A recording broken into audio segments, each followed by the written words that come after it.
porque agora nós vamos falar de Coritiba e ouvir o técnico Mozart falando o balanço, fazendo, na verdade, o balanço do primeiro turno Coxa Branca após o empate, mais um em casa contra o Amazonas.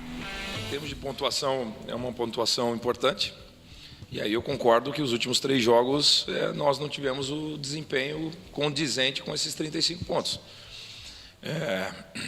E oscilamos num momento que gerou-se uma expectativa grande, inclusive de nós mesmos, mas nós enfrentamos 3 equipes que se reinventaram ao longo da competição. Então nós sabíamos que ia ser jogos duros, porém nós com certeza ficamos devendo e nós temos consciência disso.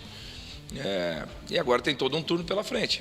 E o único caminho que eu conheço para você voltar a ter resultado, principalmente mais do que resultado do desempenho, que o desempenho te aproxima do resultado, é treinando, é corrigindo, é dando confiança para o jogador.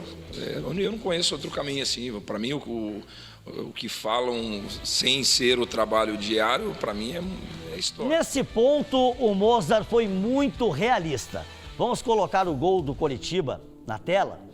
E assim, nessa mesma entrevista, ele afirmou que o Coritiba não precisa de atacantes. Pelo amor de Deus, por favor, todos os atacantes do Coritiba são exatamente como a gente tem falado aqui, quase que diariamente. Uma no cravo, outra na ferradura. Muito mais na ferradura do que no cravo, né? Muito mais na ferradura do que no cravo.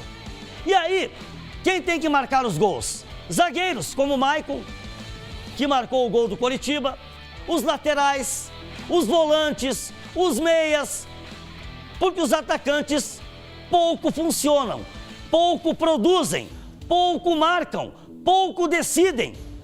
E como é que o Coritiba não precisa de atacantes? É claro que precisa. Tem que ir ao mercado, tem que atacar o mercado, trazer pelo menos mais um jogador de frente. Tem condições para isso e precisa buscar, para não ficar dependendo dos seus defensores, como foi o caso no jogo de ontem, onde o Maicon fez o gol e não esqueçamos, Morisco fez uma defesa milagrosa quando o jogo ainda estava 0-0. Imagens do Coritiba na tela para vocês que estão nos acompanhando.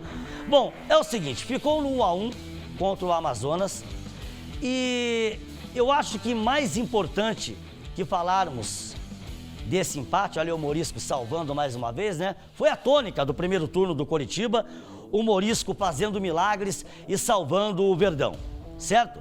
Os 3 últimos jogos do Coritiba, preocupantes, queda de rendimento assustadora, inclusive nos 2 jogos em casa, quando tomou 5 do Paysandu, empatou ontem com o Amazonas e poderia ter perdido esse jogo também. A situação poderia ter ficado ainda mais complicada para o Coritiba. Vocês ouviram o Mozart na abertura do programa? O sinal de alerta está ligado para o segundo turno. A pontuação é boa, vice-líder, 35 pontos, mas precisa melhorar a sua performance, precisa melhorar o seu rendimento e amanhã nós vamos falar mais a respeito, tá certo?